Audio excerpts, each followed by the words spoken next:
This area was started with gold, as in a lot of other areas, wine growing areas, particularly in southern Australia. Gold was the thing that brought people to the area, and exactly the same thing happened here. A lot of the early people came here searching for gold.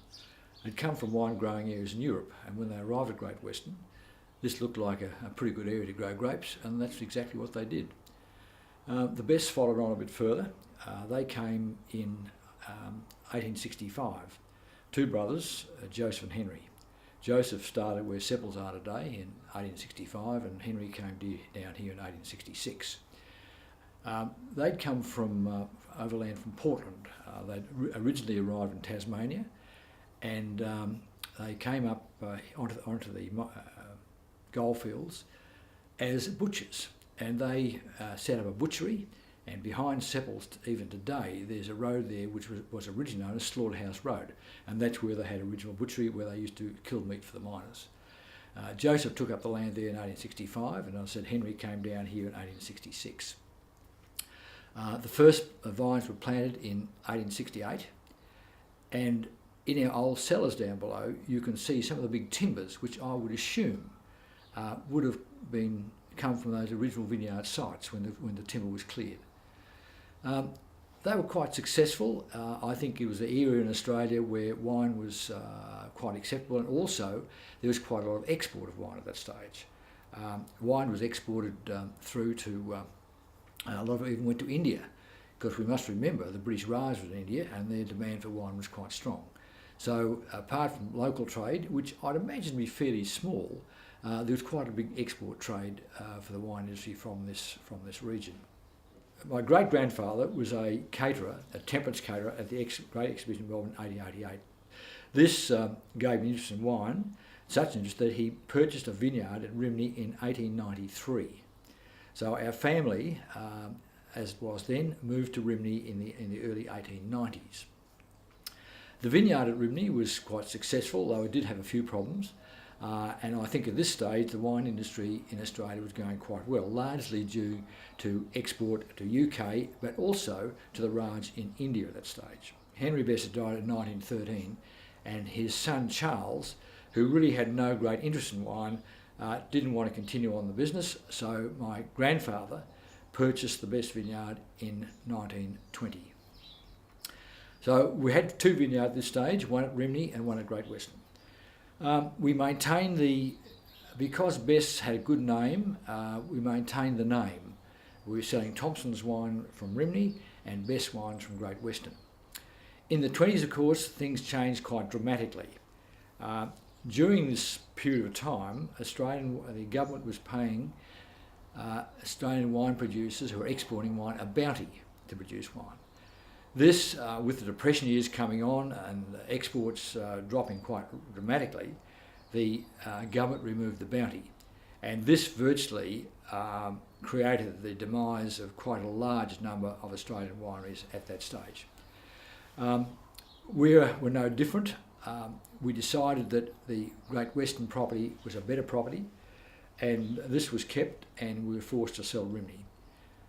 We sold it to the Polar family, who also had grapes up there, but now they converted over just to farming land. So in 1926 we sold Rhymney, and we were back to one property.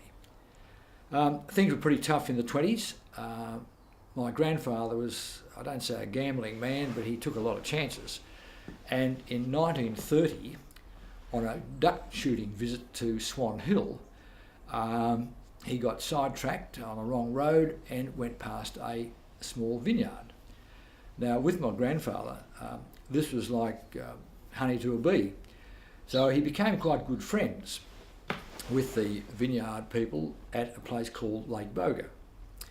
A year or two went by, and things got pretty tough at Great Western, so tough in fact that the bank asked us to leave. And my father actually worked on the place for some time. My father tells the story of he was working in the winery one day, and the bank manager came along and said, why are you working in here? And my father said, well, there's work to be done here. The bank manager said, you should be working in the vineyard. So he sent him out to work in the vineyard. He was not good enough or well enough considered to work in the winery, which rankled my father quite considerably. We actually lost this property for a period, I think, of about 6 months, and we were not here for the 1930 vintage. Come the mid-30s, mid-1930, my grandfather negotiated his way with the bank back to get this place again. In the meantime, prior to that, he'd gone to Lake Boga and taken up land there. I don't know the full details, but at that stage the government was granting land, and they were keen to grant land to people who could handle grapes. At that stage, after the First World War, a number of settlers, soldier settlers, had come out, and amongst the soldier settlers were a number of British settlers who'd come via India. Now, these people had been probably reasonably high-ranking officers in the Indian Army, British, and they took up blocks of land around the Lake Boga area.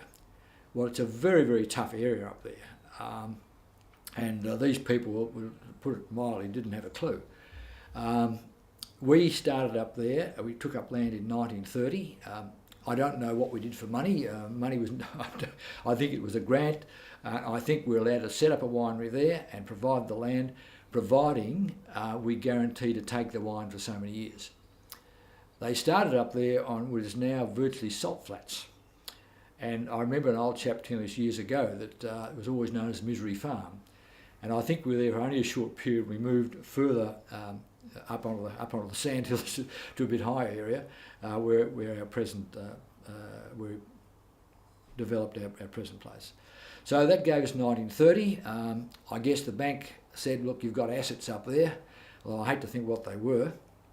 I remember at our 50 years at Lake Boga, an old chap telling me how the first vintage they crushed him with a pickaxe handle, the grapes. So I guess it was pretty basic in those days. But anyway, in the mid 1930, we got this property back again. So we were back to 2 properties, one at Lake Boga and one at Great Western. I guess the 30s and 40s was a pretty tough period for the industry. What happened was we came out of the industry very strongly in the early 60s. In the 60s, suddenly it became fashionable to drink wine. It was the thing to do. I mean, everybody drank wine, but in those days we drank red wine. Red wine was the thing to drink. I mean, we drank it out of water bags, we drank it out of pannikins, we drank it at football matches, we drank it anywhere and everywhere.